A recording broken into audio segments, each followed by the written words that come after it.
ತಂಗಿ ಮನೆಗೆ ಹೋಗಿದ್ನಿವ ಚಿಗವ್ವ ನಾಟಕ ಪ್ರಾಕ್ಟೀಸ್ ಮಾಡಕ್ಕೆ ಹೋಗ್ಯಾಳ ನೋಡಲ್ಲ, ಅದಕ್ಕೆ ಇಲ್ಲಿ ಬಂದೆ. ಒಂದು 2,000 ರೂಪಾಯಿ ಕೊಡ್ಬೇವ, ದವಾಖಾನಿಗೆ ಹೊಂಟೇನೆ. ಅಲ್ಲ ಏನ್ ಮಾಡ್ಕೊಂಡಿ ನೀನು?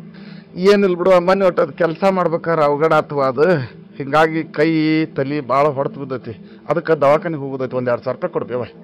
ಅಲ್ಲ ಏನ್ ಕೆಲಸ ಮಾಡಕ್ ಹೋಗಿ ಹಿಂಗ್ ಮಾಡ್ಕೊಂಡಿ ನೀನು? ಅದೇ ಬೇ, ನಾ ಗಂಡಿ ಕೆಲಸ ಮಾಡೋದು ನಿನಗೆ ಗೊತ್ತಿಲ್ಲನ. ಮೊನ್ನೆ 2ನೇ ಫ್ಲೋರ್ಗೆ ಸಿಮೆಂಟಿನ ಚೀಲ ಹೊತ್ಕೊಂಡು ಹೋಗೋದಿತ್ತವ. ಸಿಮೆಂಟಿನ ಚೀಲ ಹೊತ್ಕೊಂಡು ಮೆಟ್ಲ ಹತ್ಬೇಕಾರೆ ಅದೇನಾಗೈತಿ, ಮಳೆ ಬಂದು ಒಂದಿತ್ತವ ಮೆಟ್ಲ ಹೌಸ್ ಗಟ್ಟಿಬಿಟ್ಟಾವು. ಕಾಲ್ ಜಾರಿ 1ನೇ ಅಂತಸ್ತಿಂದ ತಳದ್ ಬಿದ್ದು ಬಿಟ್ಟು ನಿಮ್ಮ ತಲೆಗೂ ಪೆಟ್ಟಾಗೈತಿ, ಕೈ ಊರೇ ಬಿದ್ದೇನಲ್ಲ, ಕೈಗೂ ಪೆಟ್ಟು ಬಿದ್ದ ಟೋಟ.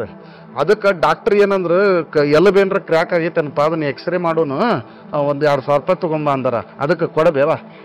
ನಿಂಗೆ 2,000 ರೂಪಾಯಿ ಕೊಡ್ತೀನಿ. ನಿಂದ ನೋಂದಾಯಿತ ಕಾರ್ಮಿಕ ಅದಿಲ್ಲ ನೀನು? ಹಂಗಂದ್ರೆ ಏನ್ ಬೇದ? ಲೇಬರ್ ಕಾರ್ಡ್ ಐತಿಲ್ಲ ನಿಂದು? ಹಾ ಆಯ್ತು ಬಿಡ್ಬೇ, ಅದನ್ನ ತೊಗೊಂಡು ಏನು ಮಾಡೋದು ಈಗ? ಅದನ್ನ ತಗೊಂಡು ಏನ್ ಮಾಡೋದಂತೀಯಲ್ಲ, ಲೇಬರ್ ಕಾರ್ಡ್ ಇದ್ದಂತ ವ್ಯಕ್ತಿ ಕೆಲಸ ಮಾಡುವಾಗ ಏನಾರ ಅವಘಡ ಆಗಿ ಪೆಟ್ಟು ಬಿದ್ರ ಅವಂಗ ವೈದ್ಯಕೀಯ ಸಹಾಯಧನ ಅಂತ ಕೊಡ್ತಾರ. ಅದ್ರ ಜೊತೆಗೆ ಅವ ಕೆಲಸ ಮಾಡುವಾಗ ಸತ್ತ ಅಂತಂದ್ರ ಅವನ್ಗ ಪರಿಹಾರನೂ ಕೊಡ್ತಾರ. ಇನ್ನ ಅಂತ್ಯಕ್ರಿಯೆ ವೆಚ್ಚ, ಅನುಗ್ರಹ ರಾಶಿ ಸಹಾಯಧನ ಅಂತ ಹೇಳಿನೂ ಕೊಡ್ತಾರ. ಹೌದಾ? ಕಾರ್ಮಿಕರ ಕಾರ್ಡ್ ಇದ್ರೆ ಇಷ್ಟೆಲ್ಲ ಅನುಕೂಲ ಐತೆ? ಹೌದು, ಇಷ್ಟೆಲ್ಲ ಸೌಲಭ್ಯ ಸಿಗ್ಲಿ ಅಂತ ಹೇಳಿನ ಕಾರ್ಮಿಕ ಸಚಿವರಾದಂತ ಮಾನ್ಯ ಶ್ರೀ ಸಂತೋಷ್ ಲಾಡ್ ಸಾಹೇಬ್ರ ವಿಶೇಷ ಕಾಳಜಿ ವಹಿಸ್ಕೊಂಡಾರ. ತಂಗಿ, ನನಗೆ ಇದ್ರ ಬಗ್ಗೆ ಹೆಚ್ಚಿನ ಮಾಹಿತಿ ಬೇಕಂದ್ರೆ ನಾ ಏನ್ ಮಾಡ್ಬೇಕೀಗ?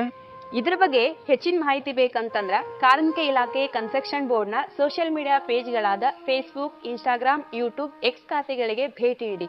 ಈ ಎಲ್ಲ ಸೋಷಿಯಲ್ ಮೀಡಿಯಾ ಪೇಜ್ಗಳ ಲಿಂಕ್ ಅನ್ನ ಡಿಸ್ಕ್ರಿಪ್ಷನ್ ಬಾಕ್ಸ್ ನಲ್ಲಿ ಕೊಟ್ಟಿದ್ದೀನಿ. ಆ ಎಲ್ಲ ಪೇಜ್ಗಳಿಗೆ ಭೇಟಿ ನೀಡುವುದರ ಜೊತೆಗೆ ಆ ಎಲ್ಲ ಪೇಜ್ಗಳನ್ನ ಲೈಕ್ ಮಾಡಿ, ಶೇರ್ ಮಾಡಿ, ಸಬ್ಸ್ಕ್ರೈಬ್ ಮಾಡಿ.